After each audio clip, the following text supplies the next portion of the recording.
Olga, Raquel, Sara, buenas tardes. Bueno, me escucháis bien, ¿verdad? Me imagino. Vale.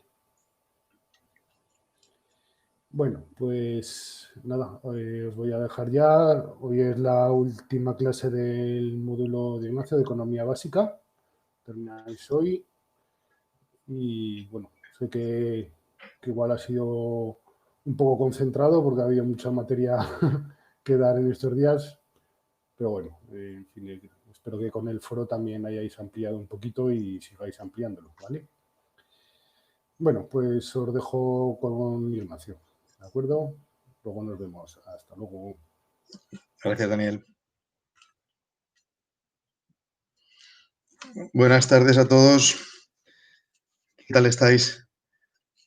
Hoy vamos a terminar con el módulo de Economía Básica. Sabéis que hay un trabajo pendiente por hacer, para el que podéis consultarme lo que necesitéis, ya sea por teléfono, por la aplicación o por correo electrónico. Hemos visto el modelo ISLM, lo hemos conectado con el modelo oferta agregada, demanda agregada.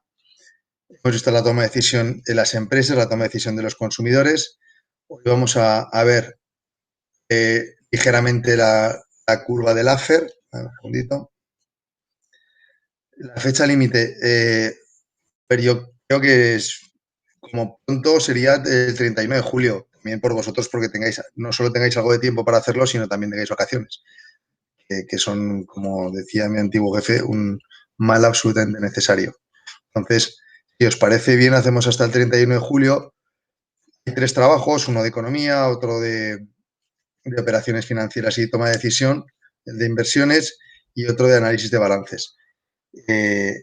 Será posiblemente el más sencillo de todos porque, sinceramente, el análisis de balance nunca me lo he terminado de creer mucho, porque me parece que es una manera de simplificar lo que no tiene ningún sentido. Pero bueno, ya lo comentaremos a partir del viernes que viene, bueno, del jueves próximo. Entonces, si os parece bien, hacemos hasta el 31. Es comentar una noticia y aplicar un criterio crítico, que digáis qué es lo que os parece si tiene sentido la política y las repercusiones que va a tener. Como veis, supongo que lo habéis visto ya en el foro, repercusiones va a tener en el corto y largo plazo en distintas variables. Las más importantes: producción, empleo, productividad, competitividad exterior, inflación. Si van a tener efectos sostenibles o no. Todos sabemos que una política coyuntural pues tiene un efecto a corto plazo. En el largo plazo se diluye, es normal. Y si tuviese un efecto en largo plazo fuese sostenible en el tiempo, pues lo habrían hecho. Tan sencillo como eso. Una política económica del estilo de incrementar gasto público, reducir impuestos, es absolutamente popular. Si fuese sostenible en el tiempo, todos lo harían. Todos dispararían el gasto porque, aparte de generar riqueza, te aportaría votos, por lo cual sería facilísimo salir reelegido y sería facilísimo también conseguir rentas per cápita elevadas. Y si no se consigue, no es porque haya habido mala suerte durante los últimos 3.000 años en los que los gobiernos no han dado con la tecla, es simplemente porque no son sostenibles en el tiempo. Mucho que queramos inyectar de manera artificial dinero a la economía en un momento dado, puede ser necesario.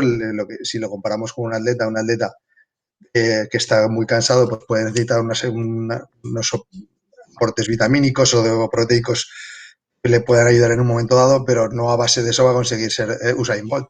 Es tan sencillo como eso. Que si no, todos nos hincharíamos a vitaminas, a proteínas y seríamos la leche. No, si hiciésemos eso, moriríamos a los 35 años porque el corazón se pararía. Nos hinchamos asteroides o porquería de esa. Entonces, la economía pasa exactamente lo mismo. Bueno, entonces quiero que hagáis ese análisis crítico sobre una decisión de política económica, ya sea estructural o coyuntural. Me da lo mismo que sea del Banco Central Europeo, de la Reserva Federal, del Banco de Japón, del Gobierno de Eslovenia, de quien sea. Me da igual que sea incrementar el gasto en educación, incrementar el I+D, reducir las trabas burocráticas para la creación de empresas, incrementar el gasto público, incrementar la emisión de moneda. cualquier decisión me vale, de cualquier país. No estoy pidiendo que hagáis un análisis de 30, 40 páginas. 10 líneas es más que suficiente. ¿De acuerdo? Quiero que sea escueto y que vayáis al grano. 10, 15 líneas, y es más, si en 8 está analizado, hay que poner 20. O sea, que vosotros hacéis un trabajo, pero yo me leo 20. Entonces, no quiero extensión, quiero calidad. ¿De acuerdo? Por supuesto, si tenéis cualquier duda, si no tenéis muy claro cómo orientar el trabajo, me lo decís, me llamáis, me escribís y lo comentamos. Yo creo que hasta el 31 de julio da tiempo. Por supuesto, si vemos que no da tiempo, prefiero que alargar 10 días, que los trabajos sean malos, que no os aporten. Prefiero que tardáis 10 días más y los trabajos sirvan para afianzar lo estudiado y para incrementar vuestros conocimientos, que no hacer unos trabajos de prisa y corriendo que sirvan para cubrir el expediente y dentro de un mes digáis, no me sirvió de nada ese módulo. ¿De acuerdo? Entonces, ¿alguna duda de lo que hemos visto hasta ahora, de los modelos que hemos ido viendo? ¿Alguna cosa que queréis comentar o de lo que se ha visto en los foros? Entiendo que no hay dudas, o si las hay, preferís que comentarlas un poquito más en privado. No hay problema, si las hay, pues ya sabéis, me escribís o me llamáis y punto. Y lo solucionamos. O a través del foro, también se puede crear una duda a través del foro y lo resolvemos para que todo el mundo pueda consultar esa duda que resulta interesante. ¿De acuerdo? Entonces, hoy vamos a analizar primero la curva del Laffer, que algunos habéis mostrado interés, de manera muy rápida y muy sencilla, meramente intuitivo. Vamos a hacer una pequeña representación gráfica. Vamos a tratar de entender qué es lo que nos quiere decir Laffer. Habla de la recaudación impositiva y cómo evoluciona la recaudación impositiva de un país en base a su tasa impositiva. Una cosa es lo que recaude, otra cosa es el tipo de gravamen que aplica un país, ya sea a la renta, al consumo, al bien que quiera gravar. ¿De acuerdo? Lógicamente, con una tasa impositiva nula, la recaudación va a ser cero. Entonces, en un principio, a medida que crezca la tasa impositiva, lógicamente crecerá la recaudación. Si la tasa impositiva pasa de 0 al 5, la recaudación crecerá mucho. Si pasa de 5 al 10, crecerá, seguirá creciendo. En los primeros momentos, de los primeros tramos de la tasa impositiva, esta recaudación crecerá. Crecerá porque aplicas un tipo de interés, un tipo de impositivo mayor a una cantidad que apenas sufre de descenso. De que la tasa impositiva la hayas hecho crecer del 5 al 10, es decir, la has duplicado, y la renta no se ha reducido a la mitad. ¿De acuerdo? Entonces, eso hace que la recaudación crezca. Pero llegado un momento, llegado a un punto de esa tasa impositiva, esto ya no deja de cumplirse. Ya deja de crecer la recaudación con la tasa impositiva y pasa a decrecer. Tiene todo el sentido del mundo. Si a vosotros os aplicasen un tipo del 100%, y todo lo que ganaseis lo recaudase el Estado, ¿quién de vosotros trabajaría?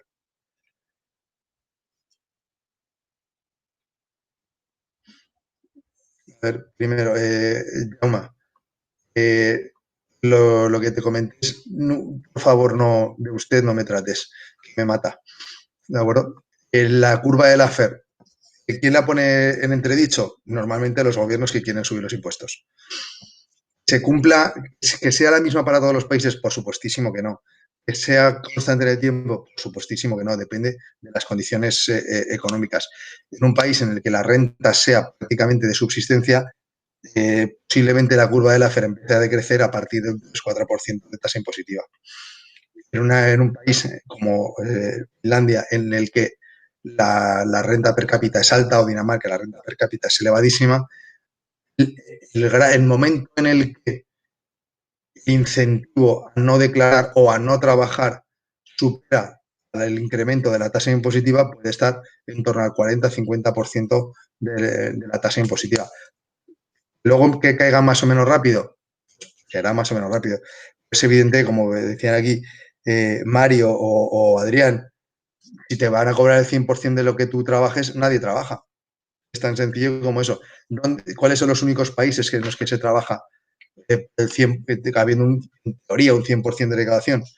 Países dictatoriales, países comunistas. En Corea tú trabajas, Corea del Norte tú trabajas sabiendo que muchos de ellos trabajan sin sueldo, pero no por un tema de eficiencia o porque tú decides, sino porque si no te matan. Claro, ahí el incentivo a trabajar es relativamente alto. O trabajas o te mato a ti y a tu familia. Vale, me has convencido. Lógicamente, en tiempos de Roma, o hace no tanto en Estados Unidos, la esclavitud. El esclavo trabajaba sin cobrar. Pero claro, el incentivo era evidente. O trabajas o ya sabes lo que te toca. Entonces, convencen fácil, ¿no? En un Estado democrático y un Estado en el que no hay esclavitud, nadie trabajaría con un tipo del 100%.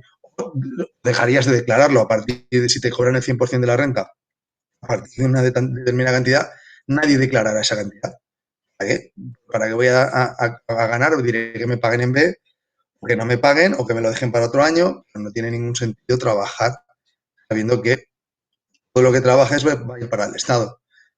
Siempre sale el típico palabrero que dice, yo querría pagar más impuestos y estaría dispuesto a subir, págalos, dona el dinero al Estado, pero nadie lo hace. No, pero primero que paguen los ricos, siempre si se jode otro, a mí no me importa pagar un poco más ya, lo que es que pague otro. Nadie quiere pagar más impuestos de manera voluntaria, porque si no, es muy sencillo. Puedes hacer una donación al Estado siempre que quieras. Sería como pagar, elevar tus impuestos. ¿Por qué no lo hace la gente? Es muy fácil decir en televisión, queremos más impuestos, luego es muy difícil pagarlos. Claro. Ir de bueno por la vida es muy sencillo, luego serlo un poquito más. Es más fácil luchar por unos ideales que vivir de acuerdo con ellos. ¿De acuerdo? Entonces, si la curva de Laffer la llevamos a una representación gráfica, ver cómo quedaría. Dicho, no es exacto y cada país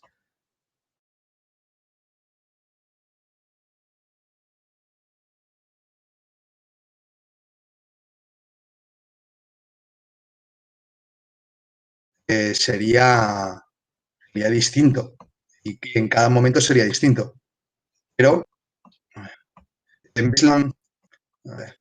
¿veis el paint? ¿Lo veis? Vale, perfecto. Vale, genial. Gracias, María. Entonces, sería el que así.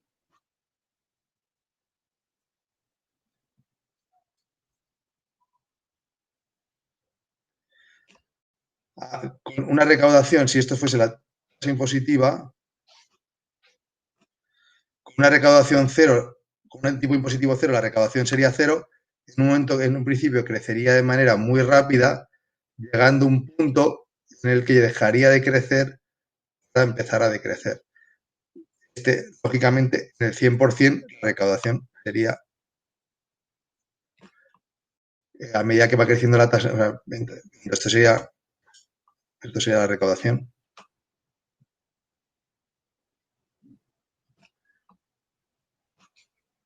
Esto sería la tasa impositiva, perdón.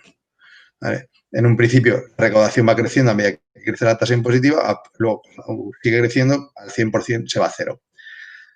Hay estudios que dicen que en torno al 40% es cuando es el máximo de la recaudación. Otros que, como bien dicen que esto no se cumple, de subir casi indefinidamente y recaudar más. Si no suben más los impuestos, sencillamente es porque no va a llevar a una mayor recaudación. ¿Qué es lo que conlleva una mayor subida de impuestos? Un menor incentivo al trabajo. Pensad, si nosotros tomamos una decisión de trabajo, es en base, ahora lo veremos en el mercado de trabajo, en base a nuestro salario, que al salario que vamos a percibir. Como cualquier oferta es creciente, nosotros ofreceremos en nuestro tiempo, renunciando a nuestro ocio, pues si el salario es muy bajo, ofreceremos muy pocas horas de trabajo. Al principio estaremos dispuestos a renunciar a nuestro ocio, aunque si fuese por poco dinero. Pero una vez que ya ofrecer muchas horas de trabajo, el salario tiene que ser mucho mayor. Es decir, si a mí me pagan relativamente poco, yo puedo aceptar trabajar 6, 8 horas. Pero para aceptar trabajar 18 horas al día, es decir, renunciar a todo mi ocio, me tiene que compensar con unos salarios muy, muy altos para yo renuncie a todo mi ocio en base a tener un ocio futuro hipotético, porque yo no sé si voy a vivir 20, 30, 100 o 45 años, ¿de acuerdo? Entonces, a medida que suben los impuestos, baja ese salario, por lo cual, si hacemos una curva de, un segundito, de oferta de trabajo en base al salario, y esto es vamos a hacer la oferta de trabajo. Esto sería el salario real. Lo ponemos W por wage de salarios en inglés. Y esto sería la cantidad de trabajo que ofrecemos en total. A medida que crezca el salario, va a crecer la cantidad ofrecida. Es una oferta. Y todas las ofertas, como hemos visto, crecen con el precio. En este caso, el salario. Si la tasa impositiva, pongamos que este salario tenemos esta cantidad. Siendo esta la demanda de trabajo,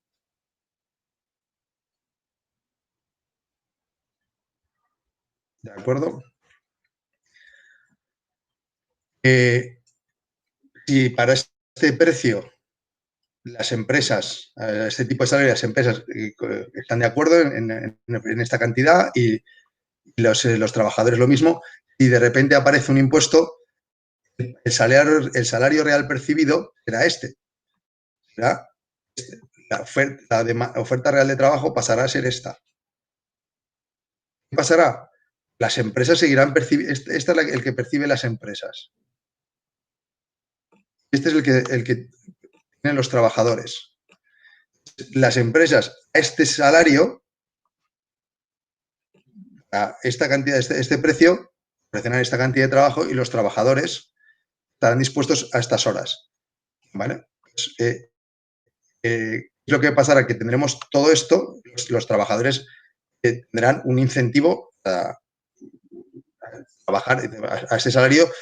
Yo no quiero trabajar muchas horas. Las empresas a este salario querrían esta cantidad, y los trabajadores por ese salario solo perciben esto. Tenemos aquí un problema muy claro, que para unos salarios percibidos por los trabajadores muy bajos, las empresas querrían mucho más. Estamos creando un desequilibrio en el mercado. Cuanto mayor sea esto, más se desplaza la oferta, y veremos que el coste que tienen las empresas es muy superior a lo percibido, lo cual genera un desincentivo tremendo al trabajo. Bueno, cuanto más se lleva el trabajo, si trabajas menos, tú quieres esto, y si tú estás diciendo que te paguen esto, la empresa no te lo va a poder pagar. ¿De acuerdo? Entonces, cuando estamos subiendo impuestos, generamos un desincentivo al trabajo y una disminución de la renta. Por eso es por lo que se acaba recaudando menos. Lo mismo que con el consumo. Si creas un impuesto al consumo, generas un desincentivo al consumo porque lo haces más caro, se consume menos, se genera menos renta, se recauda menos impuestos. A partir de una tasa lo suficientemente alta. Lógicamente, al principio se desincentive parte del consumo o parte de la renta, ese incremento de la tasa compensa con creces ese descenso de la actividad o del consumo. ¿De acuerdo? ¿Está entendido el por qué? Bueno, y aparte de generar ese incentivo no solo a no generar renta, sino al fraude fiscal. Si a ti te cobran una tasa impositiva que implica renta disponible sea insuficiente para mantener a tu familia, es normal que optes por determinadas triquiñuelas, y mucha gente opta por la economía sumergida. En España está estimado más o menos. Se estima que, lógicamente, no se puede decir la economía sumergida es del 32% o del 27%. Si se supiese exactamente, no sería sumergida. Sería economía real, sería opaca, Hacienda, pero que todo el mundo la conoce, y no se puede medir. El Estado no puede saber exactamente cuál es la economía sumergida, porque si no, la atacaría, obviamente. ¿De acuerdo? Entonces, economía sumergida afloraría o parece más cuanto mayor es la tasa impositiva. Si baja la tasa impositiva, empieza la economía sumergida a ser economía limpia. Cuando ha habido armonizaciones fiscales y todas estas palabras tan bonitas que utilizan para el que ha defraudado, perdonarle, ha aflorado mucho dinero. Se le cobraba el 3, el 4, el 5, el 10% de ese dinero. Ese dinero no había tributado en su momento porque le pedían un 30 y dijo, pues por un 30 me lo llevo fuera, o un 40 o un 45. Se lo llevaba fuera, se lo llevaba al extranjero. Le dicen, si lo traes te pagas un 5. Dice, vale, entonces sí. Vemos cómo al reducir la tasa impositiva muchos defraudadores dejan de serlo. ¿Es justo? Absolutamente no. Por supuesto que no es justo porque casi nadie podemos permitirnos el lujo de defraudar de manera masiva, pero es la realidad. Tampoco es justo que yo tenga ganas y las tengo. Eso no es justo que el Zaragoza esté en segunda y estamos en segunda división. Así que la justicia es tan subjetiva que, bueno, pues esto es lo que hay. Y así es como funciona el mercado y muchas veces al Estado le compensa asumir cierta injusticia a cambio de recaudar, básicamente, recaudar más dinero y entre dinero en el circuito económico. ¿De acuerdo? ¿Dudas o alguna inquietud sobre la curva de Laffer? No es tan importante. De hecho, a mí me parece relativamente lógica, pero es casi una intuición o una lógica que no tiene mayor importancia. Si se acaba sangrando a la gente talla. Bueno, eso ya lo sabíamos. ¿Dónde está el punto de inflexión? Nunca se sabe. También depende de qué tipo de Estado. Es un Estado más o menos laxo, si hay más o menos control tributario, si hay más o menos compromiso social, o si hay un Estado dictatorial que mete palo. Entonces, en función de una u otra cosa, cambia mucho el punto en el que la curva pasa de creciente a decreciente. ¿De acuerdo? ¿Alguna duda al respecto?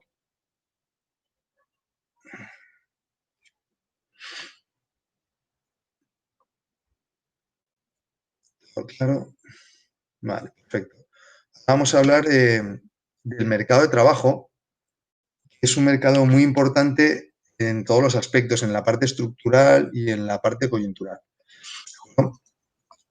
Vamos a ver varias cosas cómo afectan al mercado de trabajo. Vamos a hacer uno nuevo. Para luego acabar con un análisis de la curva, de la famosa curva de Phillips y por qué se relaciona la inflación con la tasa de paro. Tenemos que, supuestísimo, la curva de Phillips no es ni siquiera es estable en el tiempo en un país y mucho menos entre varios países. Depende de muchas cosas. En España la curva de Phillips ha cambiado de manera notable en los últimos 30 años, porque imaginaos la diferencia entre España y Estados Unidos, los mercados laborales diametralmente opuestos. ¿Vale? Vamos a hacer primero lo mismo que hemos hecho hasta ahora con oferta y demanda de trabajo. Esta sería la oferta. Vamos a analizar el concepto de salario mínimo, cómo afecta eso al equilibrio del mercado. Esta sería la oferta. Esta es la demanda.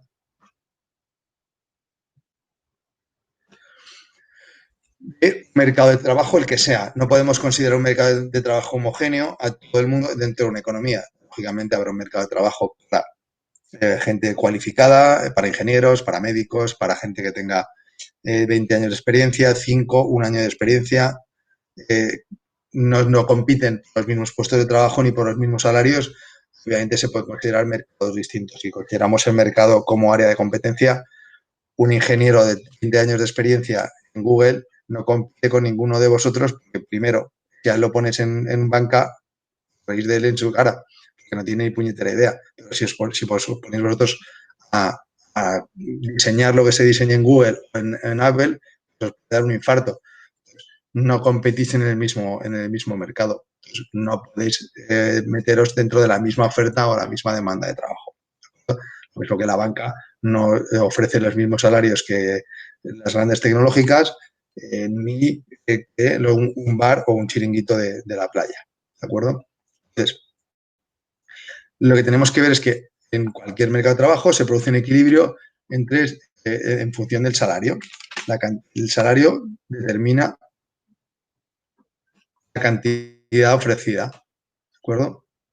Acordaos que demanda de trabajo son las empresas y oferta de trabajo son los trabajadores. No es lo que entendimos, lo que se entiende normalmente como oferta de trabajo, que un puesto de trabajo vacante. Eso sería una demanda de trabajo. Los que trabajan son los trabajadores, no las empresas. Les ofrecen su fuerza de trabajo. ¿De acuerdo? Si introducimos una variable, este es el salario de equilibrio, introducimos una variable que sea el salario mínimo,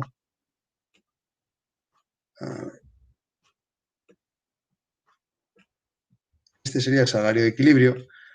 Si el salario mínimo lo introducimos a estos niveles, ¿es que va a tener algún tipo de efecto en el equilibrio de mercado?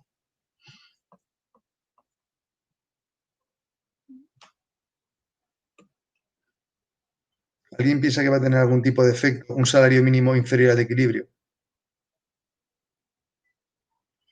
Enrique piensa que sí, hace un nuevo punto de equilibrio. ¿Por qué creéis que Mario cree que hay un nuevo punto de equilibrio y Enrique piensa que afecta? ¿Por qué va a afectar el equilibrio? ¿Por qué va a generar un nuevo punto de equilibrio? Espera, voy a daros a ver si consigo. La oferta disminuye. A ver, vamos a ver. Creo que entendéis que la oferta es esta. Perdón, la oferta es esta. La demanda es esta. El equilibrio que se había alcanzado era aquí. Este es el equilibrio que se había alcanzado. Y yo introduzco este salario mínimo. Es decir, no se puede pagar menos de esto. Las empresas, a ese nivel, como dice, todavía dice que la oferta disminuye. Pero vamos a... Espérate, voy a dar paso, Claudia, y quiero que me expliques el por qué crees que la oferta como tal disminuye, aunque ahora no te veo.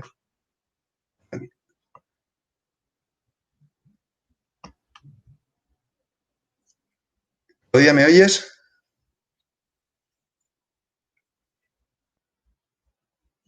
Igual me oyes, pero no te oigo ya a ti, ¿eh? Eso es más que probable. De alta el micrófono, pero si no te funciona el micrófono, escribes. ¿Por qué crees que la oferta disminuye?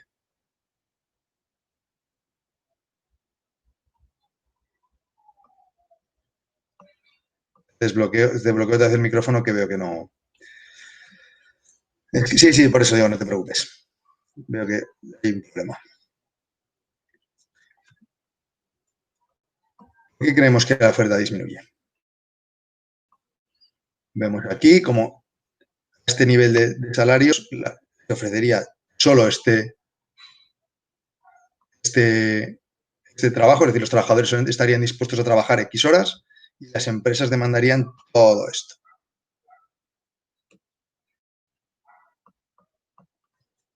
Porque el salario mínimo es menor, las personas por menos dinero no están dispuestas a trabajar. Estoy de acuerdo con eso, pero ¿por qué va a afectar esto al equilibrio de mercado? Aquí, ¿qué es lo que estamos teniendo? Más demanda que oferta. Si hay más demanda que oferta, eso sería un exceso de demanda o un exceso de oferta.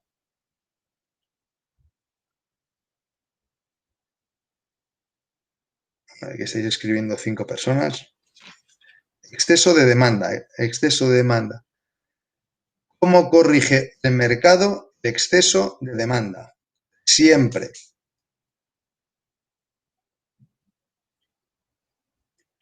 ¿Cómo corrige un mercado?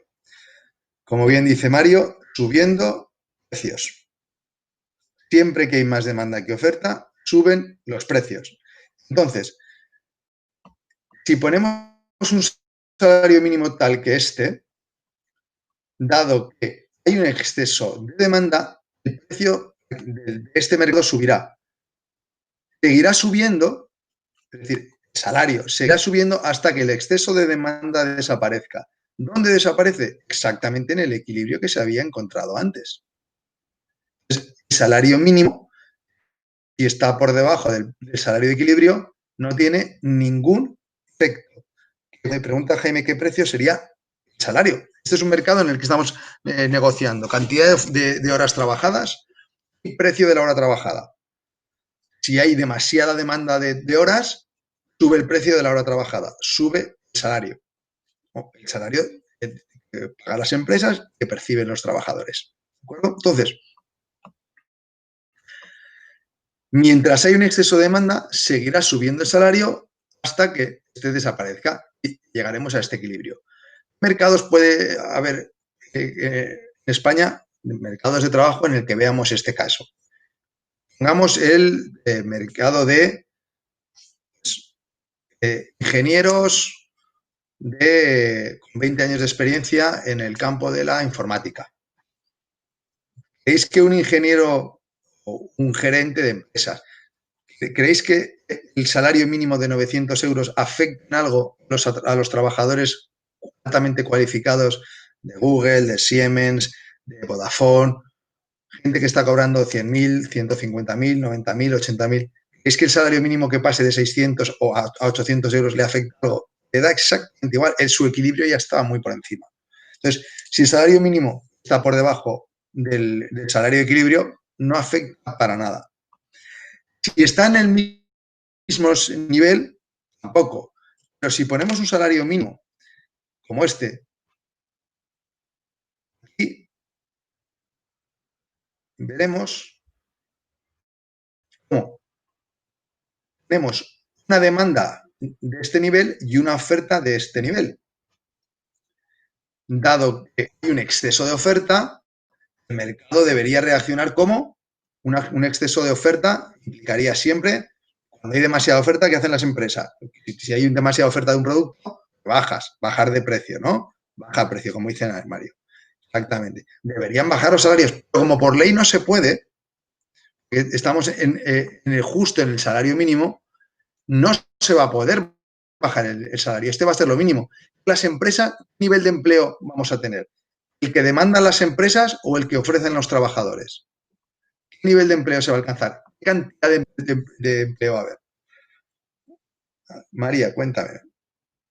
El que demandan, entiendo, las empresas, obviamente. Es decir, las empresas ofrecen bien, una cantidad de 1.000 horas, los trabajadores ofrecen 2.000 de las empresas que sí, pero que solamente te voy a contratar por 1.000. Esas 1.000 horas que ofrecen los trabajadores, las empresas no quieren, ¿cómo se le llama? ¿Cómo llamaríais a un exceso de oferta en el mercado de trabajo? ¿Cómo se le llama? De toda la vida.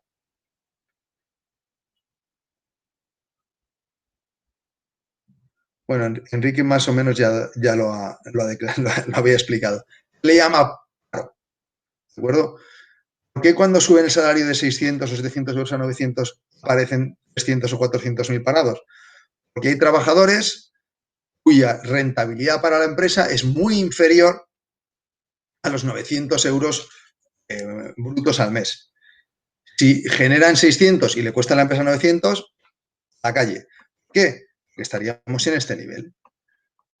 Y el trabajador está dispuesto a este precio, trabajar estas horas, este precio o esta cantidad de horas, la empresa solo le cubican, solo consigue pagar, contratar por tal cantidad de horas si le salen muy baratas, porque no son rentables tantas horas, sino. ¿De acuerdo? Entonces, esta diferencia de salario, como no se puede reducir, se compensa vía una reducción de horas. Se llama paro. ¿De acuerdo? Empresas que pagan salarios muy altos, no hay problema porque se sube el salario mínimo interprofesional. ¿A quién afecta siempre el salario mínimo interprofesional? Al personal menos cualificado, lógicamente. ¿De acuerdo? Entonces, como bien decía Enrique, creo que ha sido persistente. Puede ser un ejemplo el sector de la hostelería, es uno bastante bueno. Sector de la hostelería, sector de, en algunos casos, la limpieza, recolección, trabajos con poco valor añadido. Un trabajo que sea fácilmente mecanizable. Un trabajo, sector primario, por ejemplo, recolectores, exactamente.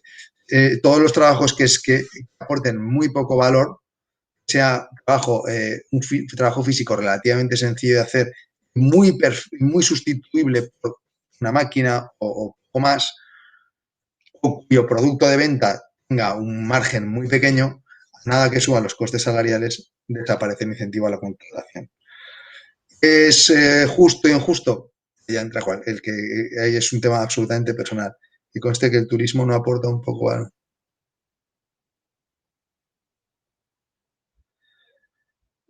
A ver, que el turismo aporta poco valor añadido, depende cuál, depende de qué turismo, ¿de acuerdo? Hay turismo que sí que aporta valor añadido y hay turismo que no. El que viene a emborracharse comprando, haciendo botellón, ya te digo yo que se no aporta absolutamente nada. Hay turismo que sí que genera mucho valor añadido. Va a hoteles de alta gama, realiza un consumo no solamente en hostelería, sino un consumo de producto. Los famosos rusos que se gastan un pastizal en joyas, en ropa, deja más valor añadido a la economía.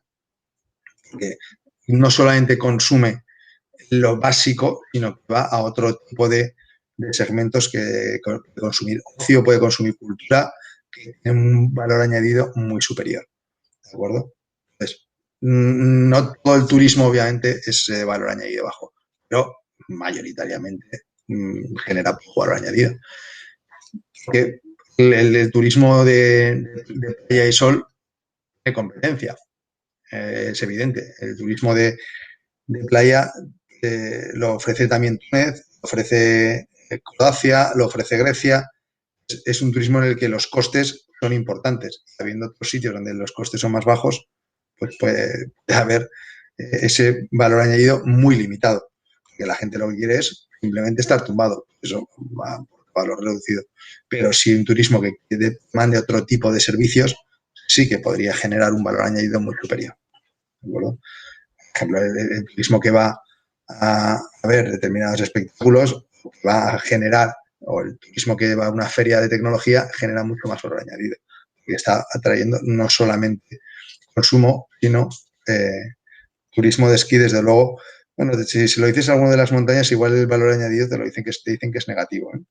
Porque dicen que te destroza la montaña. Pero sí que es cierto que genera unas infraestructuras que dejan un mayor valor y que pagan por unas infraestructuras mucho más caras. Pagan un dineral mucho mayor, ¿de acuerdo?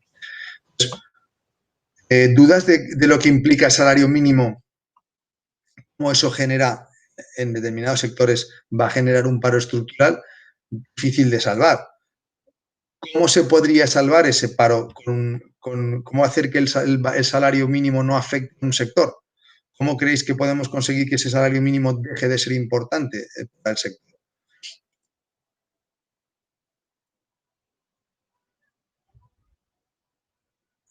Flexibilizar, totalmente de acuerdo que flexibilizando el mercado laboral mejoras prácticamente todo. Pero por un mercado rígido, que sería el caso en el que hay un salario mínimo, que ya es una rigidez importante, ¿cómo poder hacer que esa rigidez no afecte al mercado? Vosotros habéis dado la clave. Más que incentivando la demanda de trabajo, que sería subvencionarla, eso al final dura poco. Tenemos el caso más claro en Teruel con la central térmica o el carbón en Asturias. 20 o 30 años, o León, 20 o 30 años subvencionando algo que sabías que iba a morir. La clave es lo que acaba de decir Francisco José. Mejorando la productividad.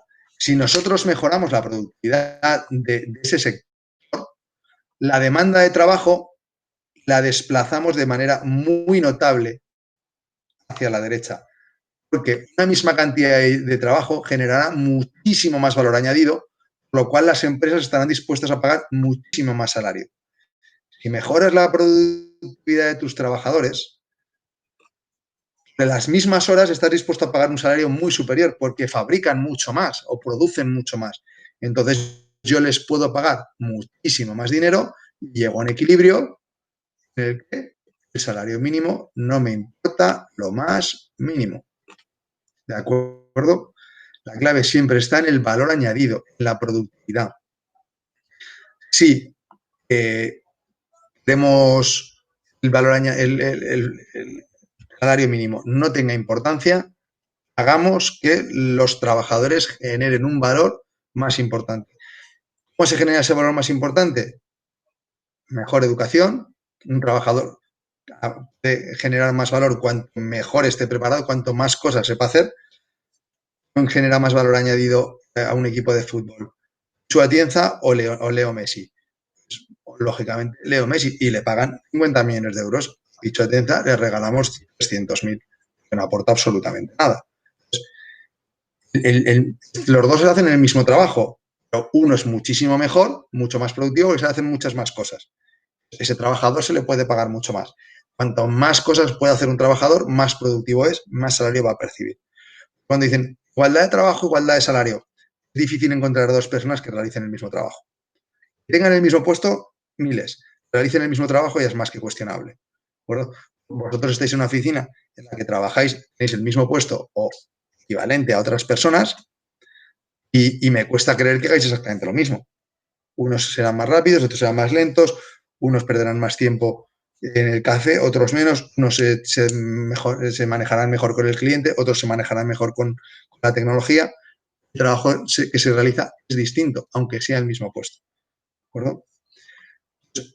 Obviamente, la empleabilidad, cuanto mayor sea, más productivo, el salario mínimo menos relevante y la inversión en capital productivo cada vez más eficiente también mejora esa productividad del trabajador. Sea un trabajador muy bueno que sea, le digo que tiene que fabricar coches con un martillo y un alicate y un destornillador, le va a pegar varios años hasta que termine de montar el coche. Si tiene una cadena de producción instalada tremenda, ese mismo trabajador, los 10 trabajadores necesarios, que antes pueden fabricar un coche, ahora fabrican 1000 al día. ¿De acuerdo? Porque tienen mucha mejor maquinaria. La inversión en maquinaria, en I+D, eso hace que los trabajadores sean cada vez más eficientes porque disponen también de mejor material para ello. ¿De acuerdo? A ver qué pregunta. Vamos a ver. Enrique, lo que estás queriendo escribir es una pregunta, un comentario.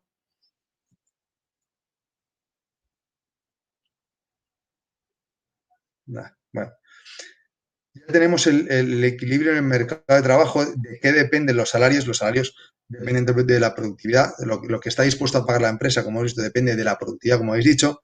Y ahora vamos a enlazar estos salarios con inflación y esta productividad con inflación, lo que se conoce como la curva de Philip.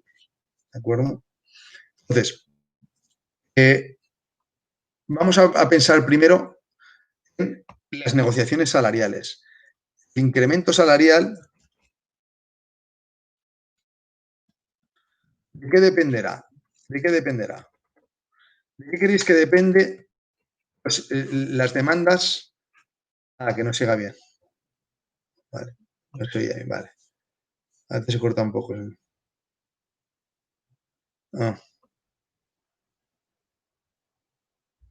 Pues ya lo siento, no sé. Imagino que no serás el único, ¿eh? Me temo que no serás el único. La cantidad de comentarios era previsible. A mí también pasa, a mí también. Está visto que no eres el único. Ya disculparéis, la verdad es que no sé cuál es el origen de esos pequeños problemas que puede haber. En conjunto se me entiende. Bueno, es un avance.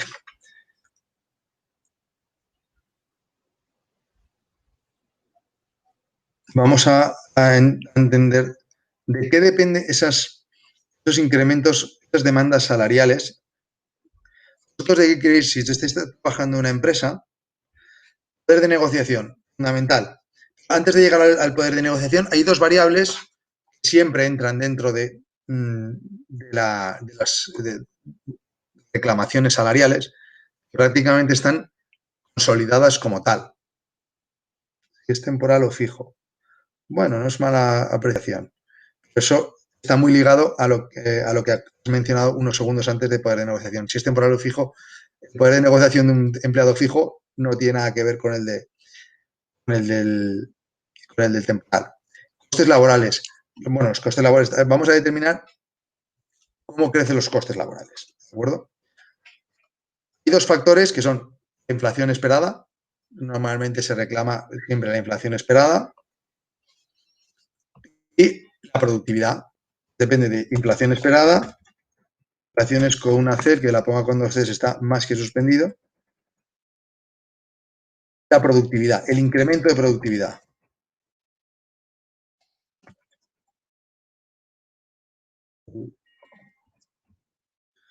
¿De acuerdo? Estos son dos factores que afectan o que afectan directamente a las reclamaciones salariales. Sí, hay una inflación esperada del 2%, se va a partir de, tenemos al menos ese 2%. Si además hemos producido, un trabajador ha dicho, ha pasado de producir 100 a producir 110, ese 10% que produce más también lo va a reclamar. Es que eso que produzco de más, quiero que me lo pagues. Y eso el empresario no va a tener ningún problema. Si me produces 10 más, un 10% más, yo te pago un 10% más. Porque le estás generando, creces el valor que te está pidiendo. Entonces, eso no es un problema para la economía. Y las negociaciones salariales que quedasen en eso, inflación esperada más incremento de la productividad, ¿cuál sería la inflación real? Si los salarios crecen en base a la inflación esperada más la productividad, sí, vamos a meter, es que quedan varios factores para meter, ¿de acuerdo? Vuestra experiencia, imagino que todos seréis relativamente jóvenes, estaréis entre los 22 y los 26 años, y vuestra capacidad de negociación salarial ahora es prácticamente nula. Por desgracia, no quiero desincentivaros, pero los próximos 2 años tampoco va a crecer mucho. Tal y como está el mercado laboral, la cosa no va a mejorar mucho. Me gustaría deciros que os van a pagar un pastizal y que va a haber una demanda de trabajo tremenda, pero mentir es feo.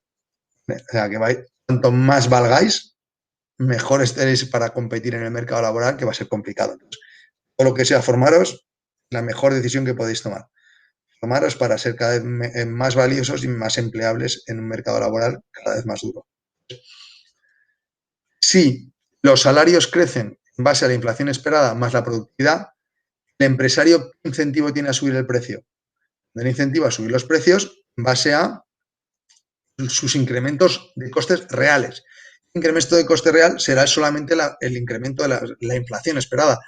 Si a mí me produce alguien un 10% más, yo le pago un 12% más un 10% por lo más que me produce y ese 2% por inflación, yo con subir un 2% mi precio, hago que los costes reales, los costes laborales reales, permanezcan constantes. Si los salarios crecen en base a la productividad, no hay inflación que valga. Si los salarios crecen por encima de la productividad, va a haber esa inflación. Y solamente crecen en base a la inflación esperada, coincidirá con la inflación que se produzca. Entonces, será un escenario en el que la inflación esté relativamente controlada. Sería lo que se conoce como, bueno, ahora veremos la inflación, la tasa de paro natural, que la vamos a ver ahora con un gráfico. Como bien decía Francisco José, perdón, eso no pasa. Hay otro factor que es clave, es el que había mencionado antes también Francisco José, que es el poder de negociación. Eso es absolutamente clave. ¿El poder de negociación de qué depende?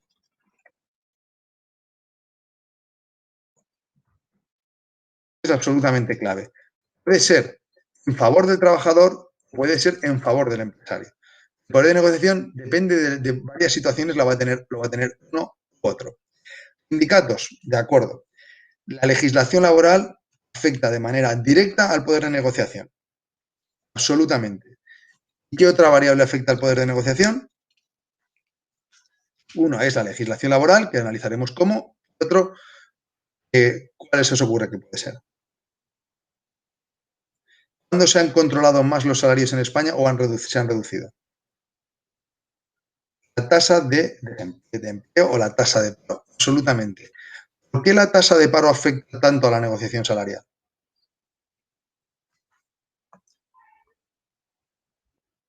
¿Por qué creéis? Paula, cuéntame. ¿Por qué una tasa de paro?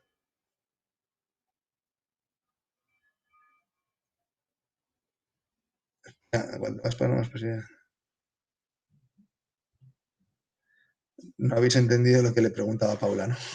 Las respuestas son todas muy buenas, pero le había preguntado a Paula. Paula, ¿estás ahí?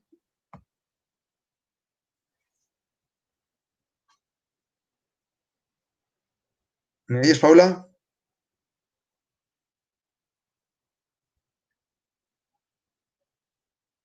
Creo que los micrófonos no valen para nada.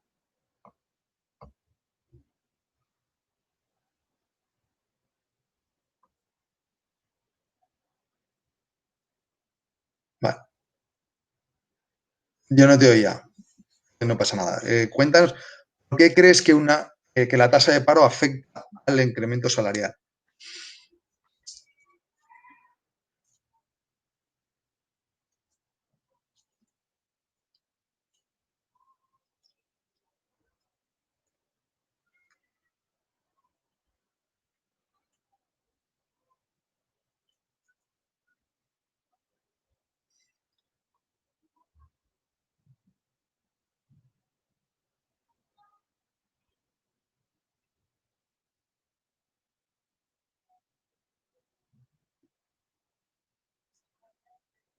Una pequeña frase me basta, ¿eh? No hace falta que hagas toda la explicación. Cuanto más alto es el paro, las empresas tienen mayor poder de negociación. Absolutamente de acuerdo. Cuanto mayor es el paro, más capacidad de sustituir a los trabajadores tengo. Hay muchos más trabajadores deseando entrar, de los cuales muchos eran buenos, otros posiblemente no tanto, obligados a aceptar salarios más bajos, ¿no? Noelia se mueve en la misma dirección. Si hay muchísimo paro, yo decido a quién escojo.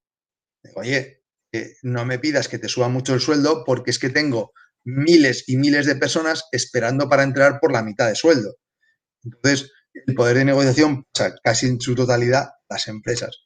Sin embargo, cuando estamos en una situación con una tasa de paro prácticamente nula, el poder de negociación está dentro de los trabajadores.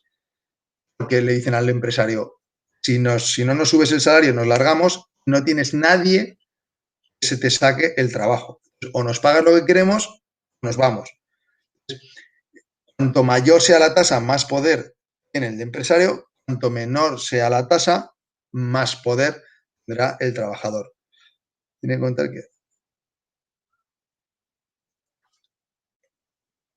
totalmente de acuerdo con lo que está mencionando ahora Francisco José. No solo esos gastos y otros importantes que vamos a tener en cuenta. Pero es evidente que en determinados trabajos esos costes de formación serán elevados y en otros serán mucho menos elevados, ¿vale? Pero por supuestísimo, si fuese muy sencillo sustituir, el poder de negociación del trabajador sería nulo. Si fuese inmediato la sustitución, no habría poder de negociación. El poder de negociación por parte del trabajador también viene en aporta un trabajo que el que entre nuevo va a costar un tiempo llegar a producirlo, absolutamente. Costes de formación, pero también costes de menor productividad durante un tiempo bastante elevado. ¿De acuerdo? Aparte de los costes de contratación y otra serie de costes que entran, por ejemplo, el más importante, el coste del despido. ¿De acuerdo? Está dentro de la parte de la negociación salarial derivada de la legislación laboral. También es importante, es absolutamente importante. Eso determina hacia dónde movemos el poder de negociación en situaciones de paro normales, ni en muchísimo paro ni en poquísimo paro. O determina cuál es la situación de paro normal, es la legislación laboral. Pero lo que tenemos que tener claro es que cuanto mayor paro hay, es más fácil sustituir a un trabajador, lo cual su poder de negociación es bajo. Cuanto menos paro hay, como no es fácil sustituir a un trabajador, ese poder de negociación es más alto por parte del trabajador. Entonces, los salarios, ¿cómo se moverán? Cuando este poder de negociación lo que hace es que, sí, vamos a ver aquí, madre mía la que estoy liando. Sí que sí. Si tenemos una tasa de paro alta, los salarios crecerán por debajo de la inflación.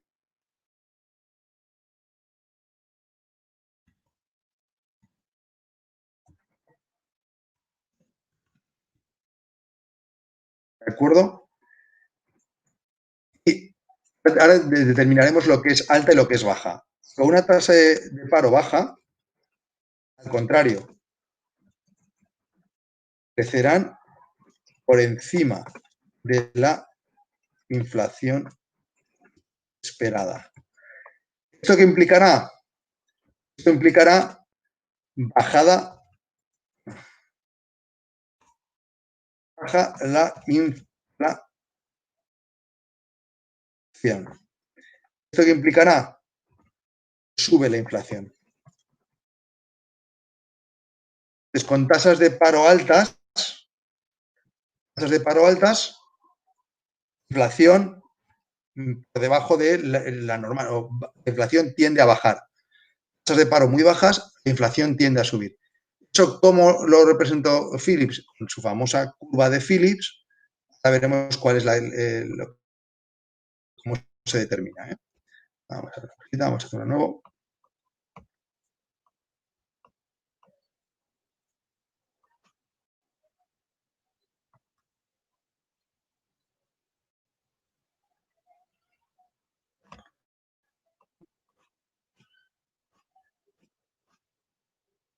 La inflación la representamos con pi.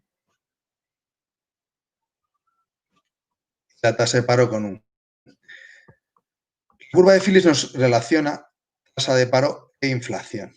Hemos dicho que con tasas de paro muy altas, la inflación es muy baja, con tasas de paro muy bajas, la inflación es muy alta.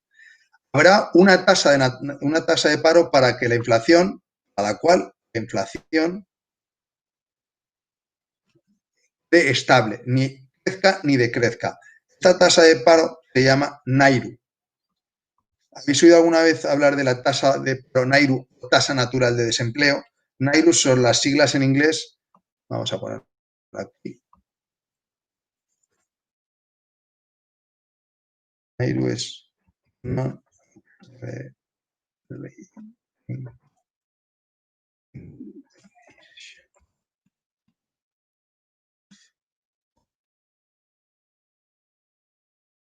el non-accelerating. Me he dejado la G. Inflation rate of unemployment, es decir, es la tasa de paro que ni acelera la inflación ni la reduce, que la deja estable. Deja una inflación como en el objetivo que teníamos en Europa del 2%.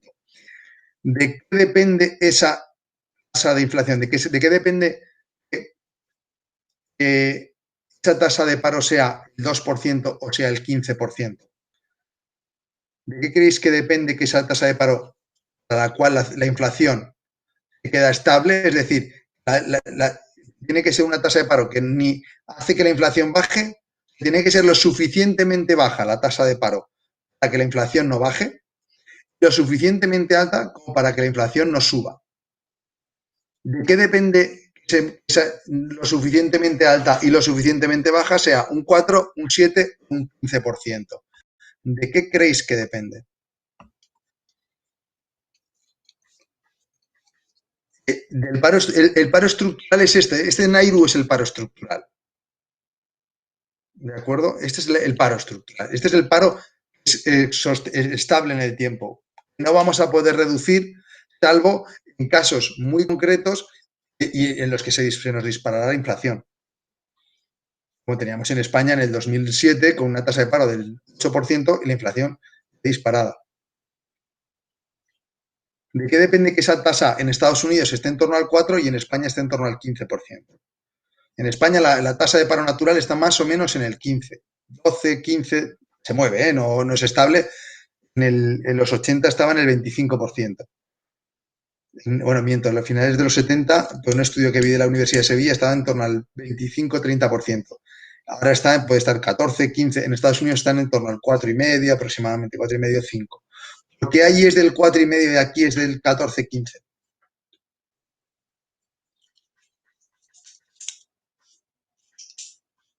Venga, que estabais escribiendo 5 y ahora habéis pasado a escribir 0.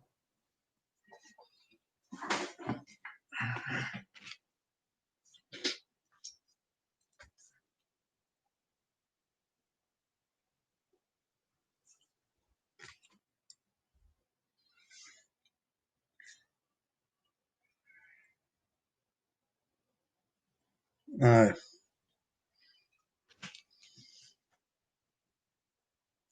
¿Productividad del mercado? No, porque la productividad le hemos metido ya otro aspecto. Una productividad, un incremento de la productividad va a hacer que crezcan los salarios sin inflación. Y a mí me crece la productividad un 15%, puedo subir los salarios un 15% sin inflación. Eso no hace que la tasa de paro natural, que mantiene la inflación estable, sea del 12 o del 15%. Porque en España la productividad no es inferior a otros países en el que la tasa de paro es del 4%. Y tampoco es superior a países en los que la tasa de paro es del 4%. La estructura de mercado laboral en España suele ser más elevada que el del resto de los países. El PIB es un máximo potencial, el país está por debajo. No, estar por encima del máximo del potencial es complicado. La tasa de paro sería, en la NAIRU sería, si alcanzamos esa tasa de paro, estaríamos en el potencial teórico. ¿De qué depende que esa tasa de paro sea el 4 o sea el 15? Pensemos que en todo momento estamos hablando del poder de negociación. ¿Qué determina que es que el poder de negociación con una tasa de paro del 15% sea del trabajador o sea de la empresa? Es lo que determina en Estados Unidos con un 10% de paro, el poder de negociación está absolutamente en la empresa.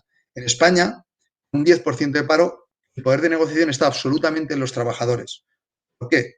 ¿Por qué se da eso? ¿Por los sindicatos? Sí, tiene que ver con los sindicatos, pero no exclusivamente con los sindicatos, porque los sindicatos al final no pueden inventarse las normas. Depende fundamentalmente de la legislación laboral. Exactamente, de la legislación laboral. Si el marco legal que otorga todo el poder de negociación impide el despido e impide la sustitución, muy alta que sea la tasa de paro, si un empresario no puede cambiar a sus trabajadores, porque, como bien decía antes Francisco José, creo que era, los costes de sustituir un trabajador por otro son elevadísimos, al trabajador no le compensa la sustitución, tiene que morir al palo y subir los salarios, lo cual acelera la inflación. Un mercado laboral en el que el trabajador está absolutamente seguro de que no puede perder su puesto de trabajo, le va a permitir una negociación salarial muy elevada. Si no es sustituible, el poder lo tengo yo. Que a mí no me puede cambiar nadie, el poder, yo decido lo que cobro, que a mí no me pueden echar. En Estados Unidos, como el coste del despido es nulo, eso no existe. Entonces dejaría de ser productivo, pero es más caro echarlo, mantenerlo con un coste mayor. Tú antes lo habías comentado muy bien. Gente, hasta que muera la empresa. Llega un momento en el que la empresa muere y todos a la calle, es evidente. Pero hay veces que compensa subirle un 3% más el sueldo al trabajador, sustituirlo. ¿Qué genera eso? El empresario sube precios, inflación. El poder de negociación se le otorga la legislación laboral. Hay gente que dice que la legislación laboral protege al trabajador. Yo creo que esa es la mayor mentira que existe y me parece una ofensa, un insulto muy grave a los trabajadores. La legislación laboral protege al inútil. El trabajador defiende su trabajo. Nadie os va a echar si sois buenos. La empresa desaparece, no es que os echen, es que la empresa ha muerto. Nadie echa a un trabajador bueno. El trabajador siempre, siempre, siempre lo defiende su trabajo. ¿Creéis que el presidente del Madrid en su sano juicio habría echado a Sergio Ramos hace 10 años? No, es imposible que lo echase, porque lo que le ofrecía Sergio Ramos era 10 veces lo que le costaba. Costaba un pastizal, costaba 20, 30 millones. Y decir, me ahorro 30 millones y a la calle. ¿Por qué no lo echa? Porque tiene un trabajador que le genera mucho más. Siempre vuestro trabajo es el que os va a proteger vuestro puesto. Sí, como bien dice Francisco José, si dejas de ser rentable, tu puesto de trabajo empieza a peligrar. Puede que la legislación te proteja unos años, pero eso desaparece. Que llega un momento en el que el descenso de la productividad mata a la empresa. ¿A quién protege la legislación? ¿A quién protege los costes del despido? Los pagos. El trabajador no lo protege. En Estados Unidos el coste del despido es cero. Tasa de paro hace 3 meses antes del COVID, 3,5%. Si la tasa de paro nulo, si el coste del despido nulo implicase mayores despidos, mayores tasas de paro, Estados Unidos tendría un paro del 100% y lo tiene prácticamente de cero. Nosotros, con un coste del despido el más alto del mundo civilizado, tenemos la mayor tasa de paro del mundo civilizado. Es evidente. Pensad vosotros, si os dijesen, después de ir a un bar a tomar una cerveza, como has tomado una, ahora estás obligado a tomarte 100 aquí. A que os seríais muy mucho.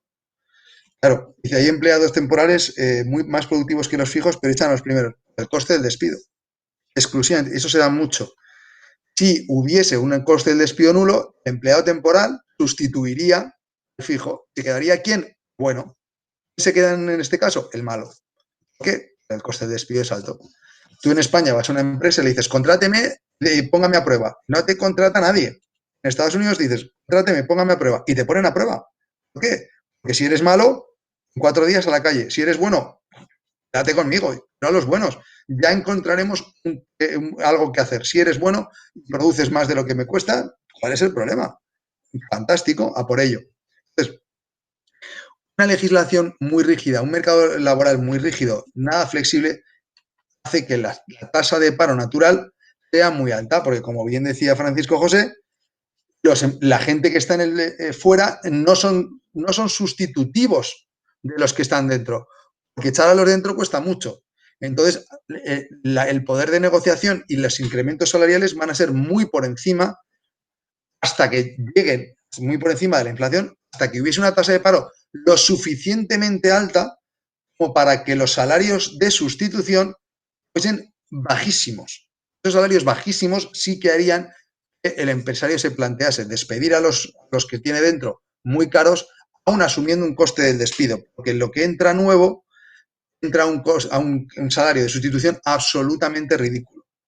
En España, para que se dé esa bajada de precios, en este caso de salarios, tenemos que ir a tasas de paro del 25-20%. En Estados Unidos eso pasa ya con el 5, 6, 7%. Ya empieza a controlarse los costes laborales. Entonces, ellos tienen una tasa de paro no aceleradora de la inflación, una NAIRU, del 4,5, 5%, y aquí del 15%. Eso hace que en Estados Unidos su renta potencial sea con un 95% de trabajadores funcionando y en España con un 85%. Tienen un mayor potencial que nosotros solo por ese lado. ¿De acuerdo? ¿Por qué ellos tienen esta legislación, esto es la nuestra? Porque la hemos votado, lo que hemos querido. ¿Es eficiente? Desde un punto de vista económico no lo es. Sabed que la legislación, una barrera a la salida, es una barrera a la entrada. Vosotros salís un día por ahí de fiesta, os dicen, en este bar puedes entrar y salir, tomarte lo que quieras, no hay ningún problema. En este otro, si entras, tienes que tomarte al menos 10 consumiciones, te tienes que dejar 100 euros. ¿Entraríais muchos en el que dicen que vale 100 euros y te tienes que dejar 10 consumiciones? ¿Entraríais primero en el otro? Lógico sería entrar primero en el otro. En el de 100 euros y 10 consumiciones, entras sí y solo sí, sabes que es el garito de lujo que te lo vas a pasar hiper bien. Si no, no entras. En España pasa lo mismo. Cuando las empresas necesitan mayor fuerza de trabajo porque no dan abasto, hacen primero incrementar las horas extra. ¿Por qué? Porque no quiero contratar a nadie y meterme en unos costes de despido elevados y las cosas no salen bien. Pero de horas extra. Una vez que con las horas extra no llego, empleados temporales. Lo mismo, busco flexibilidad, busco adaptarme, busco que si las cosas se me tuercen, poder eliminar mis costes laborales sin un elevado coste. ¿Cuándo decido contratar de manera fija? Cuando ya no doy abasto, cuando ya estoy convencido de que ese empleado lo voy a necesitar sí o sí. Ahí sí que entro en la contratación fija. Por eso en España hay tanta contratación temporal y por eso en España hay tantas horas extra, más que en otros países. Porque la legislación laboral empuja a ello. Cuando la gente dice, es que el empresario contrata por semanas, porque es que no tiene otra opción. En algunos casos sí, en algunos casos siempre hay algunos que abusan. Descontísimo.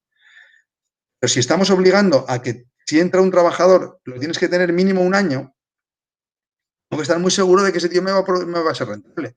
Si no, el coste de entrar y salir es muy alto. Sin embargo, si la legislación es flexible, si el mercado es muy flexible, entra. ¿Es que funciona? Sigue. Que no funciona, a los 2 días se va, se le paga los 2 días y punto. El coste asumido, el riesgo asumido por el empresario es muy bajo. ¿Entendido?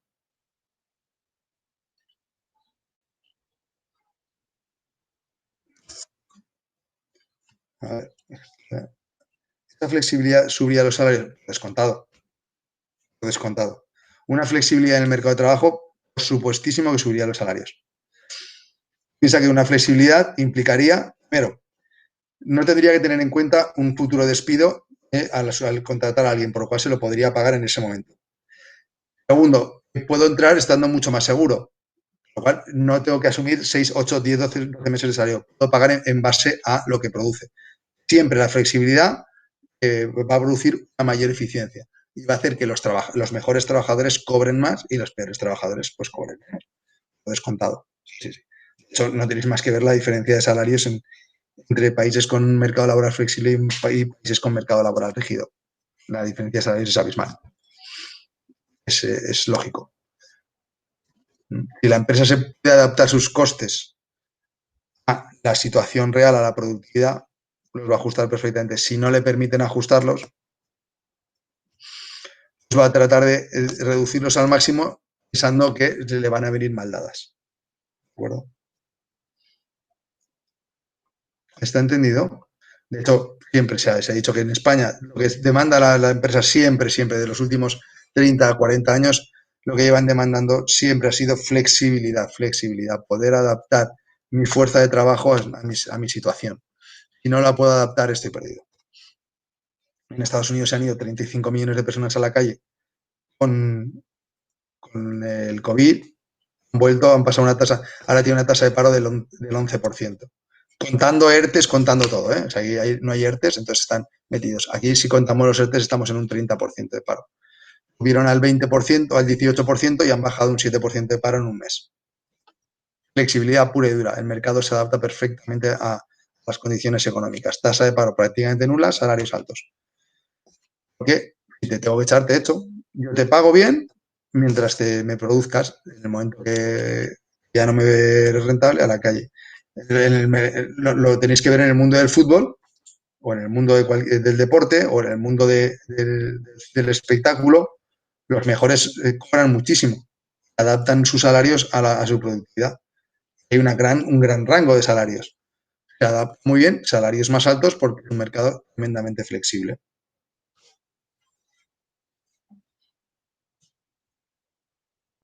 Vamos a ver qué nos planteas.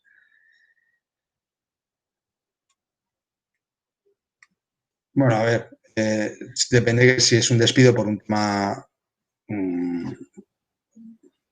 agudo, digamos, podría haber una denuncia, perdón.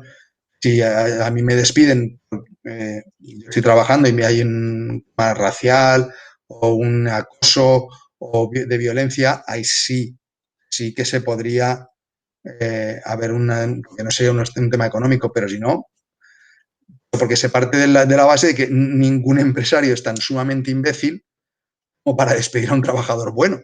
Si a mí alguien me cuesta 500 y me produce 1000, ¿qué demonios lo voy a echar? Si lo he hecho es porque razones económicas. Si hubiese un tema personal, sí que se podría entrar, podría haber un juicio, y de hecho los hay. Hay abogados laboralistas como en todo el mundo, lógicamente. Pero en España, aunque haya un tema económico, da igual, casi punto. Entonces, ¿qué pasa cuando una empresa tiene que despedir a 3 o 4 trabajadores porque las condiciones de demanda de su producto han bajado? Los costes laborales, los costes de despido son tan altos que ese ahorro en costes por 4 salarios menos desaparece, porque tienes un coste de despido muy alto. Entonces, no solo tienes que despedir a 4, sino a 10, a 12. Entonces, al final se genera muchísimo más paro. Cuanto mayor es el coste del despido, más trabajadores tiene que despedir una empresa para poder acercar sus costes laborales a su situación real. O, ya en último caso, la desaparición de la empresa.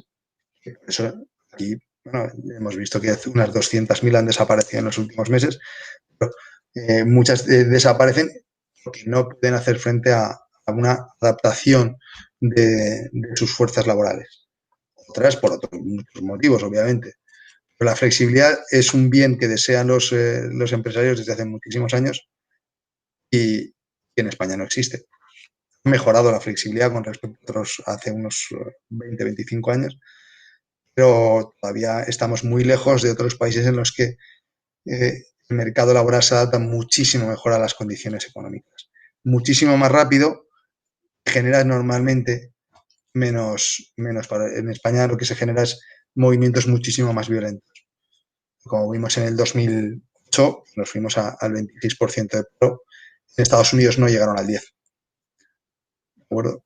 Y fijaos que allí quebró hasta el último banco, prácticamente. Aquí en teoría, solo las cajas y como fueron absorbidas no quebraron. En Estados Unidos quebraron bancos, aseguradores, quebró de todo, 10% de paro. En España, el 10% es una quimera, una utopía para el 10% de paro. Estábamos en el 26%. Es no solamente, obviamente, la legislación laboral, también otros aspectos como que en Estados Unidos las grandes empresas son innovadoras y punteras y son las que lideran los mercados mundiales. En España, pues salvo alguna empresa como Inditex, que es absolutamente puntera en su segmento, difícil es encontrar empresas que están avanzando, que están marcando la senda del resto de empresas de su sector. Muy pocas. Bueno, por lo que hemos comentado antes, la investigación, la formación, las 100 mejores universidades del mundo, en España no hay ni una. ¿De acuerdo? Eso también hace que en parte que la formación, la validez, el valor que tienen nuestros universitarios, en algunos casos no llegue, sobre todo en la parte de tecnología, así como en la parte de salud. Así que un reconocido prestigio, tecnología no lo somos tanto. Hay muchísimos ingenieros españoles muy buenos que estudian fuera. Eso nos resta un poquito, pero habría que inyectar ese poquito para que en España hubiese una mejora constante de la tecnología, de la innovación. Son proyectos que a largo plazo generan una rentabilidad muy superior a cualquier otro proyecto. En torno a 5 veces, está estimado que en torno a 5 veces el coste. Algo que un proyecto difícilmente puede conseguir. Dar 5 veces lo que ha costado, eso es complicadísimo. Y el I+D sí está estimado que lo consigue. ¿Está entendido el concepto de la NAIRU? Como esta NAIRU en España puede estar aquí, en Estados Unidos, la legislación laboral, la relación inflación y desempleo está aquí. Entonces, en una NAIRU como esta, misma tasa de inflación aproximadamente, tasas de paro muy inferiores, porque su legislación laboral así lo permite. Aparte de, obviamente, como habéis comentado también, los incrementos en productividad. Por eso, el incremento de productividad se traslada directamente a salarios sin tener impacto alguno en la inflación. Bueno, entonces, ojalá los salarios creciesen en España al 20% sin generar inflación, porque la productividad crecía al 20%. Sería lo mejor que nos puede pasar. En España estamos creciendo, ahora no, teníamos un crecimiento del PIB del 2%, 2, 2,3, 2,4, y el empleo crecía al 4, al 5, al 3. Entonces, si la fuerza de trabajo crece más, la productividad, o sea, que el producto total, quiere decir que los nuevos que se incorporan producen menos de lo que producen los anteriores.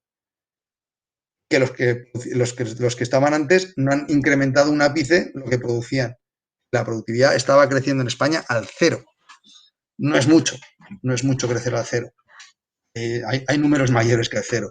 Y la productividad, ese crecimiento en productividad es lo que te puede dar un crecimiento del PIB estable sin inflación.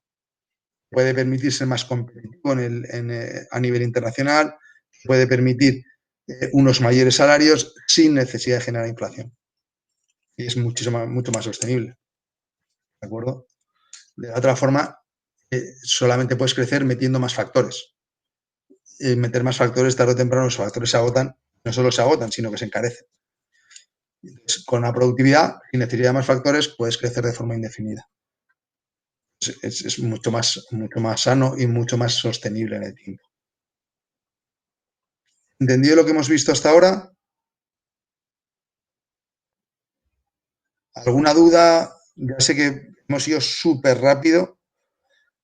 Hemos hecho relativamente pocas preguntas, así que entiendo que va a quedar alguna duda.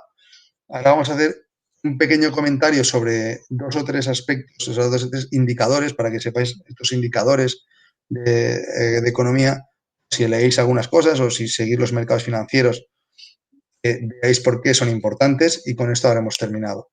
¿De acuerdo? Lo dicho, cualquier duda, me escribís o me llamáis. Hay indicadores económicos de todo tipo. Están los que conocemos todos, que hasta conocería prácticamente cualquier persona que se haya leído el Marca en los últimos 6 meses. Es la tasa de paro, la tasa de inflación, el PIB. Prácticamente solo con ver ya ni el telediario, simplemente con ver un poco la tele, todo el mundo lo está viendo, cómo se habla de tasa de paro, inflación, crecimiento del Producto Interior Bruto o renta, como lo queramos llamar. Pero estos indicadores son, en algún caso, son hasta retrasados. El del PIB, obviamente no, el indicador del PIB. Se siguen, son muy importantes, pero hay otros que, sin ser tan conocidos, son muy importantes, que nos dan información a priori. ¿Conocéis algún caso de indicadores que a priori nos lleven a pensar que uno, el PIB, y otro, la inflación, van a tener una senda por un lado o por otro? ¿Es decir, algún indicador de ese estilo? Digan, uy, viendo esto, ojo que el PIB va a tener problemas, o ojo que esto, la inflación se va a acelerar. ¿Os suena alguno?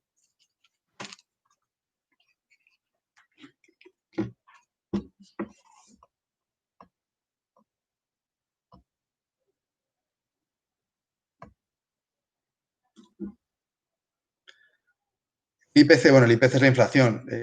Un indicador adelantado del IPC, ¿cuál podría ser?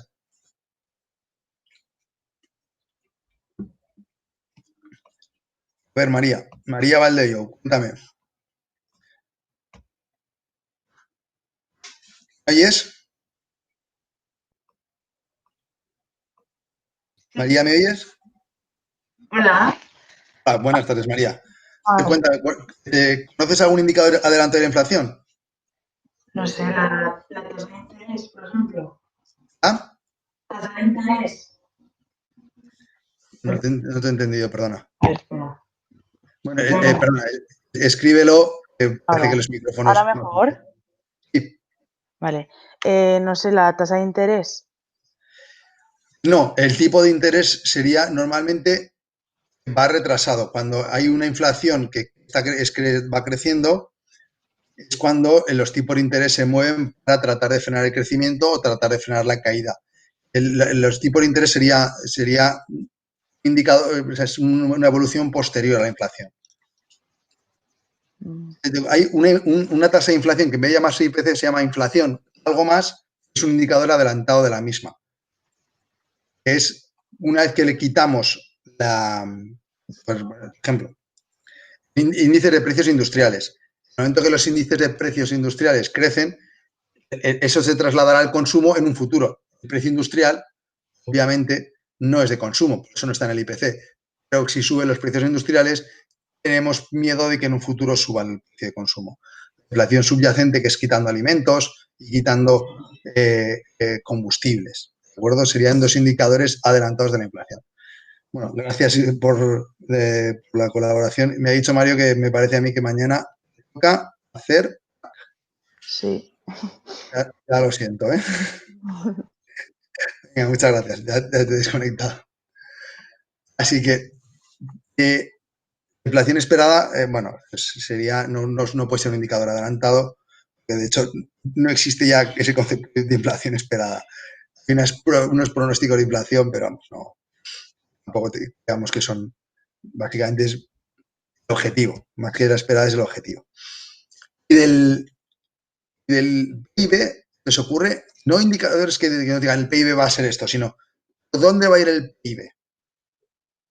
Si os ocurre algún indicador que conocéis algunos, los comentaremos, es fácil que no los conozcáis, ¿eh? no son tan conocidos. ¿Os ocurre alguno?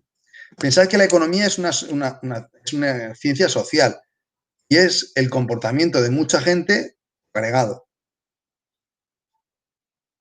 Nosotros cuando pensamos que las cosas, consumo es un indicador absolutamente retrasado, nivel de endeudamiento, no.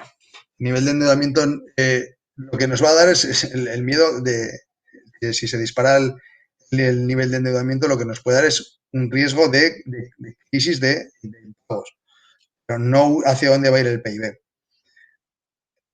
Pensemos en nosotros cuando tenemos una situación actual y consumimos de una manera normal, pero si pensamos que las cosas van a ir mal, el año que viene nos vamos a quedar... Perfecto, María, perfecto. Las expectativas. Absolutamente brillante. Las expectativas de consumidores y de empresarios determinan muchísimo el futuro de la economía. Pensemos que si todos nosotros pensamos que el año que viene vamos a estar en una situación económica difícil, ¿qué vamos a hacer? Automáticamente reducimos nuestro consumo. ¿Qué va a generar eso en 2, 3, 4 meses? Reducción de la renta nacional, del PIB. Entonces, cuando hay unas expectativas del consumidor bajas, ya se adelanta una contracción del consumo. Cuando hay unas expectativas del empresario, si el empresario cree que las cosas van a ir mal, ¿cuántos empresarios invierten cuando creen que las cosas le van a ir mal? Ni uno. Y yo creo que me van a ir mal las cosas, no invierto. Invierto cuando creo que el proyecto tiene viabilidad. Entonces, unas expectativas de empresarios muy malas adelantan una inversión futura muy baja y adelanta, por ende, un PIB muy bajo. Si las expectativas empresariales son muy buenas, nos está diciendo que en pocos meses la inversión va a crecer, por ende, la producción. Primero, vía inversión, y segundo, que esa inversión va a generar una capacidad productiva, una mejora de productividad muy grande. ¿De acuerdo? Entonces, esas expectativas, esos indicadores de expectativas de consumidores, el índice de sentimiento del consumidor de Michigan, del sentimiento empresarial, todos el Tankan, todos estos indicadores de qué es lo que piensan los distintos agentes de la economía que va a pasar, nos permiten adelantar su comportamiento en los próximos meses, ya podemos hacer una estimación del PIB. Y si sabemos cómo se va a comportar el consumo, la inversión en los próximos meses, tenemos perfectamente claro cómo lo va a hacer el PIB. ¿Está entendido? En lo que mencionaba Olga del valor añadido, el valor añadido empresa se puede medir a nivel nacional, sería es a posteriori, no es a priori, sería a posteriori. ¿Ha entendido cómo las expectativas van a marcar el futuro comportamiento de los agentes y por ende podemos saber lo que va a pasar?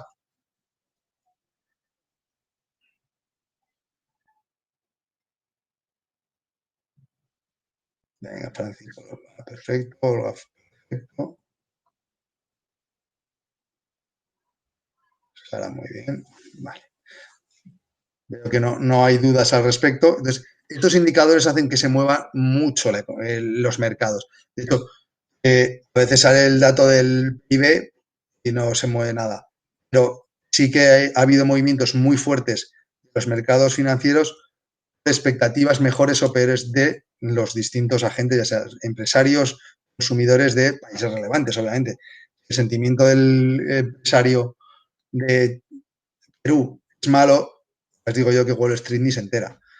Pero si el sentimiento del empresario americano es malo, baja, a los empresarios que las cosas van a ir mal, digo que el bofetón que se pega Wall Street es importante.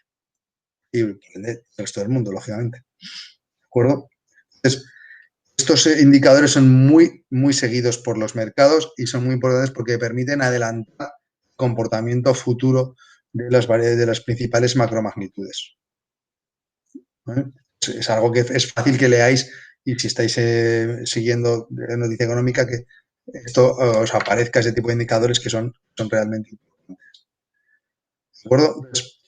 Entonces, si no hay dudas, bueno, si hay dudas las comentamos y si no hay dudas os emplazo a que sigamos debatiendo cualquier cosa que queráis a través de foros o a través de consultas directas y el trabajo lo vais haciendo en los próximos 20 días, 22 días, de manera tranquila, pero ya os digo, no es un trabajo de resistencia, no es un trabajo de ver quién escribe más. Normalmente me tienes que escribir 3 páginas para hacer un comentario sobre 4 cosas que no lo tienes muy claro, lo cual piénsalo 2 veces. Si has metido 7 conjunciones copulativas, es que no tiene ni puñetera idea por dónde vas, así que trata de sintetizarlo. Vamos a tratar de hacer trabajos que aporten valor, pero sobre todo a tu correo lo subimos como respuesta normal, como queráis. Yo prefiero que me lo mandéis a mí, porque así, no sé si os van a habilitar un sitio donde colgarlo. Si me lo mandáis a mí, lo leo y os puedo responder en ese mismo día o al siguiente lo que opino o si tenéis alguna duda. Creo que es más cómodo y así no saturamos el foro.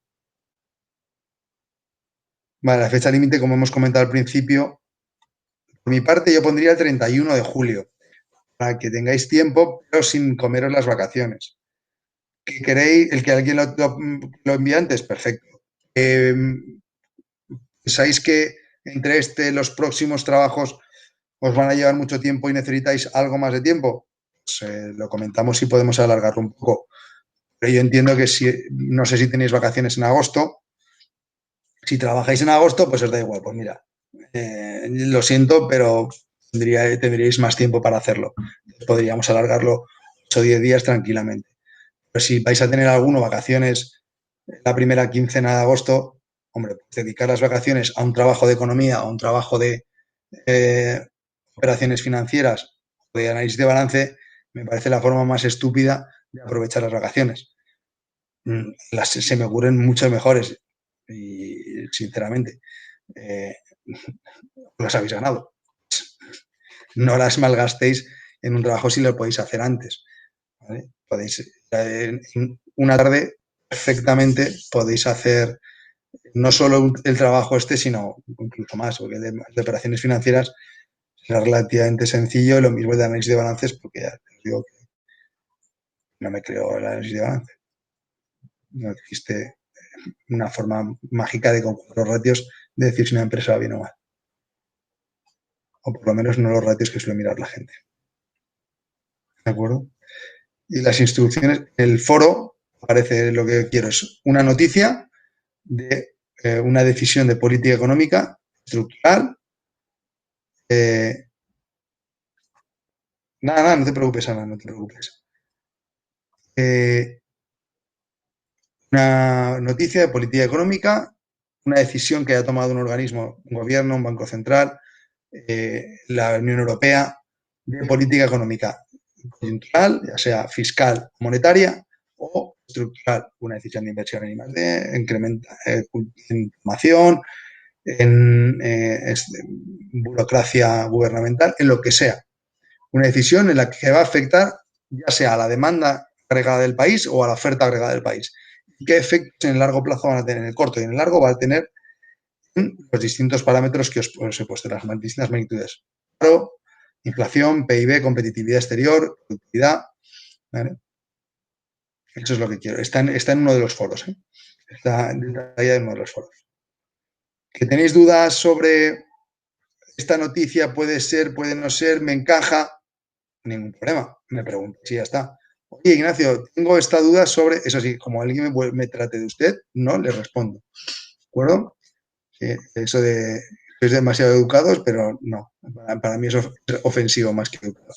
Entonces, me mandáis la noticia. Eso lo quería enfocar por aquí.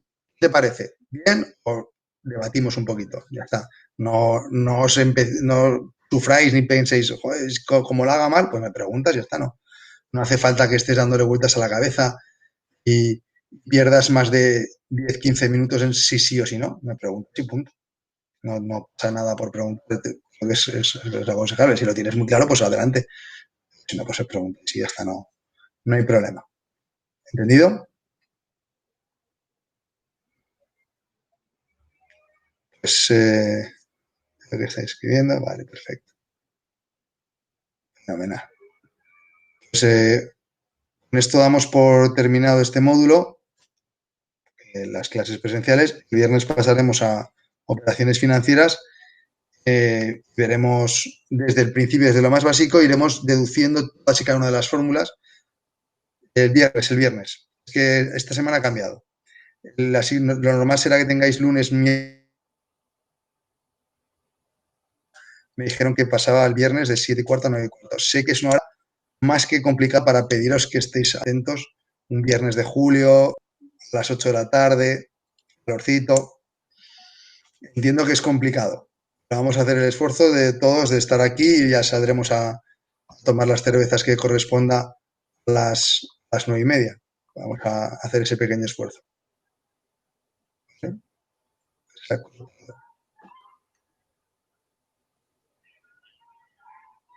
Vale, fenomenal. Pues lo dicho, nos veremos el jueves, el viernes a las 7:15 y empezaremos. Iremos paso a paso, no partiremos de ninguna fórmula. Reduciremos que así nos ahorramos tener que malgastar memoria. ¿Entendido? Pues nos vemos el viernes, disfruta de estos 2 días y ya el fin de semana está aquí al lado. Ánimo. Bueno, Ignacio, perdona, quería simplemente hacer una observación que me he dado cuenta que, vamos a ver, cuando en alguna ocasión Ignacio os ha abierto el micro y la cámara y veo que en alguna ocasión no se os escucha bien. Simplemente a modo de recordatorio, que me imagino que lo haréis, pero no me cuesta nada, simplemente os voy a compartir un momentito pantalla para haceros una pequeña observación, ¿vale? Ignacio, Ignacio, ¿puedes salir de compartir escritorio? Sí, perdón. Vale. Un momentito. Vale, a ver si veis el mío. A ver, un momentito. Es una cosa rápida. Vale. ¿Veis ahora mi pantalla? ¿Estáis viendo? Sí, vale, nada. Simplemente cuando Ignacio os abre el micro, simplemente tener, ya os digo, supongo que lo tendréis en cuenta, pero veis aquí debajo de la ventanita hay un dibujo de una cámara y de un micrófono, ¿vale? Aseguraros que estén en verde. Si están en rojo, pulsar encima hasta que se ponga en verde. Repito que me imagino que lo haréis así, pero simplemente tener en cuenta eso, porque si no, miraría a ver por qué no funciona el audio y vídeo, ¿vale? Nada, era simplemente comentar eso y nada, nos vemos el viernes. Muy bien. ¿De acuerdo? Muchísimas gracias, Daniel. Bueno, gracias a Dios a todos y a ti, Ignacio, ¿vale? Gracias, hasta luego. Gracias.